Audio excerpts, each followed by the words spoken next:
할렐루야. 오늘도 말씀으로 하루를 시작합니다.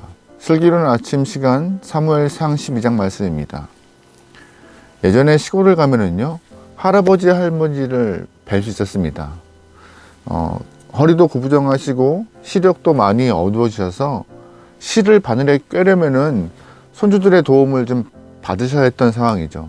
게다가 기력도 많이 쇠하셔서 주로 이렇게 앉아서 생활하셨던 할아버지의 모습을 좀 떠올려 봅니다. 하지만 그 할아버지의 한마디, 아버지나 덩치 큰 삼촌들도 나지막한 할아버지의 한마디를 들으면요, 바로 순종했고 몸을 움직였던 모습을 좀 떠올려 봐요. 분명히 겉으로 보이는 기력은 아버지나 삼촌들이 더 셌지만 그 할아버지가 갖고 있던 말의 권세가 굉장히 위대했다는 것을 기억해 볼 수 있던 그런 과거의 모습입니다. 오늘 본문에 등장하는 이제 늙은 사사 사무엘이 그런 모습으로 좀 이스라엘에게 좀 비춰지고 있어요. 이제 사무엘도 나이가 많이 들었고 거동도 쉽지 않고 또한 이스라엘의 왕도 새로워졌고, 그래서 편하게 살면 되는데 오늘 본문에서 사무엘은 다시금 이스라엘 사람들을 다 불러 모아놓고 한마디 또 한마디 야단치는 모습이 등장합니다. 본문을 읽다 보면요, 사무엘이 이스라엘에게 했던 그 많은 이야기들이 나에게 야단치는 모습과 같이 좀 따끔하고 아플 때가 있는 느낌이 좀 드는 본문입니다. 사무엘이 이스라엘 사람들에게 말하고 있는 내용의 핵심은 너희가 하나님 마음과는 달리 왕을 세웠다, 그 이야기를 책망하고 있습니다. 하나님이 너희의 왕인데 너희는 왜 왕을 세워서 하나님 마음을 아프게 했니?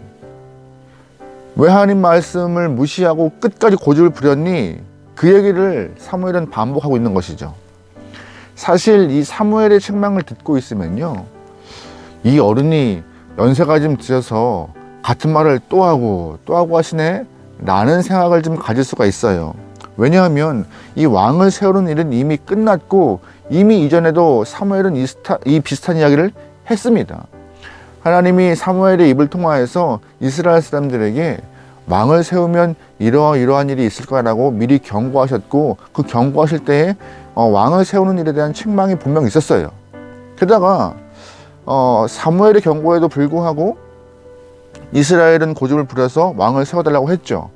그러면 그 이후에 사무엘은 막았어야 하고, 또한 사무엘이 직접 사울에게 기름을 부었고 미스바에서 왕으로 추대했잖아요. 그런 일을 다 해놓고서 이제 와서 왜 또 꾸중이야? 라고 이스라엘 사람들 중에 몇몇은 또 마음속에 불합리함을 좀 느낄 수도 있는 상황이었던 것이죠. 연세든 어른이 하시는 말씀이니 그냥 듣고 있지만 속으로는 과연 우리가 언제까지 이 얘기를 들어야 돼? 라고 생각하는 사람들도 발생할 수 있었다는 것이죠. 하지만 오늘 본문에서 사무엘이 연세가 든 어르신들이 그냥 자신의 경험과 푸념을 반복적으로 하는 얘기가 아니라 진심으로 하나님을 사랑하고 진심으로 이스라엘을 사랑하여서 백성들에게 전하는 이야기를 오늘 본문에서 하고 있습니다. 20절 말씀 보겠습니다. 사무엘이 백성에게 이르되 두려워하지 말라. 너희가 과연 이 모든 악을 행하였으나 여호와를 따르는 데에서 돌아서지 말고 오직 너의 마음을 다하여 여호와를 섬기라. 아멘. 여호와를 따르는 데에서 돌아서지 말고 오직 하나님만 섬기라. 이것이 사무엘이 말하고 싶은 본문의 핵심이고 그 진심이었던 것이에요. 이스라엘 사람들을 혼내고 책망하고 왕 세움에 대해서 꾸중하고 있는 것 같지만 너희들 하나님을 향한 마음 돌아서면 안 돼? 하나님만 섬겨야 돼? 이 말을 하고 싶었던 것이에요. 왜냐하면 이 전의 이야기를 통하여서 우리가 알 수 있는데 사무엘은 이스라엘 사람들의 모습 보고 위기감을 느낀 것입니다. 이 전 11장에 어떤 말씀이 있었죠? 이제 사무엘이 병력을 모읍니다. 12지파에게 공문을 보내어서 암몬 사람 나하스와 전쟁을 벌여요. 33만의 군상을 모아서 전쟁을 치르는데 감사한 것은 전쟁에 이겨서 사무엘은 백성들의 마음을 얻고 백성들 또한 길갈에서 왕으로 다시 한번 사울을 추대합니다. 아름다운 모습이죠. 모두가 하나가 되었으니까. 하지만 그때부터 사무엘은 위기를 느낀 거예요. 눈에 보이는 왕이 있기 때문에 이스라엘의 진짜 왕 되신 하나님을 잊고 있구나. 하나님이 함께 하셔서 전쟁에서 이겼다는 사실을 다 잊고 있구나. 눈에 보이는 사울에 집중하여서 하나님을 향한 마음을 다 잃어버리고 있구나.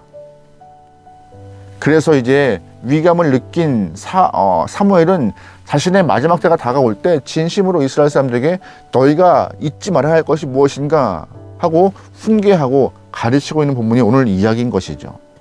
너에겐 왕이 있다. 하지만 그 왕보다 더 위에 계신 진짜 왕이 있다. 그 왕을 섬겨야 하고 돌아서지 않는 것이 너에게 필요한 이스라엘의 모습이다. 근데 이 이야기는요, 지금 우리에게 하는 이야기입니다. 너에게도 임금이 있다. 하지만 더 큰 왕이 있다. 그분이 하나님이시다. 돌아서지 말라. 오늘 이 말씀을 들으면서 저와 여러분의 인생은 하나님을 향하여서 귀를 막고 눈을 닫고 등을 돌리는, 또한 손을 뿌리치는 이런 어리석은 영혼들의 모습 잊지 않길 소망합니다. 언제나 하나님과 함께 동행하는 모습이 필요한 것이죠. 그러면서 사무엘은 오늘 본문에서 한 말씀을 더 합니다. 23절 말씀이에요.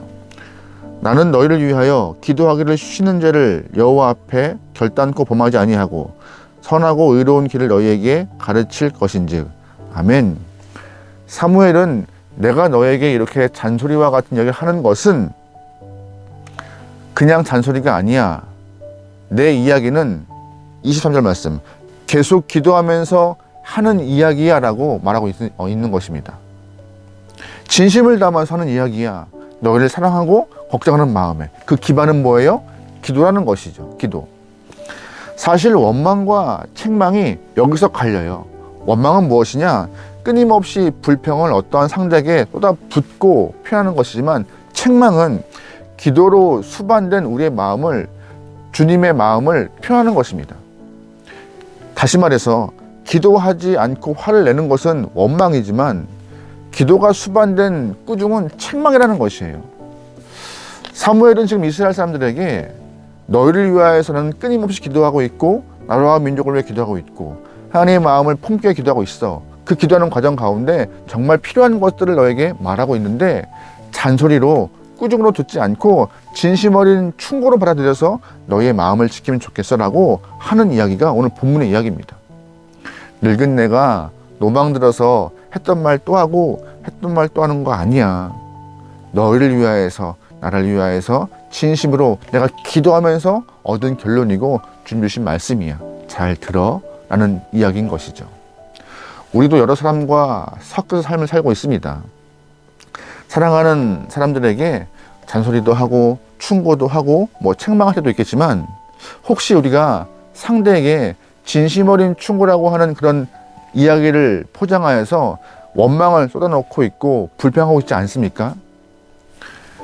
먼저 우리가 진심 어린 충고를 하기 위해서 간절한 기도가 수반되어야 함을 꼭 기억하면 좋겠습니다. 상대방을 사랑하는 마음으로 기도하고 하나님이 그와 함께함을 기도하고 간구하면서 주신 마음들, 또한 필요한 이야기들을 그에게 전할 때 그것이 정말 필요한 책망이지, 내 기준과 내 판단과 내 경험을 통하여서 너 옳지 않아 라고 말하는 것은 그저 잔소리와 원망의 표현밖에 되지 않는다는 것이죠. 여러분, 그러기에 하나님 마음을 품고 먼저 기도하시죠. 그리고 그 마음을 주셨을 때 상대방에게 진심 어린 충고, 책망을 통하여서 그를 주의 뜻으로 바른 길로 인도할 수 있는 주님의 귀한 영혼 되면 좋겠고, 우리도 먼저 주님의 마음을 알기 위해서 기도를 쉬지 않는 사무엘과 같은 모습을 꼭 갖기를 소망합니다. 하나님 마음을 아는 것 참 중요해요. 내 판단, 내 경험, 내 뜻이 아니라 먼저 주의 마음이 우리에게는 가장 우선입니다. 그 주의 뜻을 알기 위해서 기도하는 영혼, 또한 주의 마음을 전하는 영혼. 그래서 하나님의 뜻을 이뤄낼 수 있는 공동체와 가정, 국가와 민족 되길 소망합니다. 그 중심에 저와 여러분이 이렇게 소망하며 오늘 하루도 말씀으로 승리합시다. 기도하시겠습니다. 하나님, 말하기 좋아하고 평가하기 좋아하는 우리들입니다.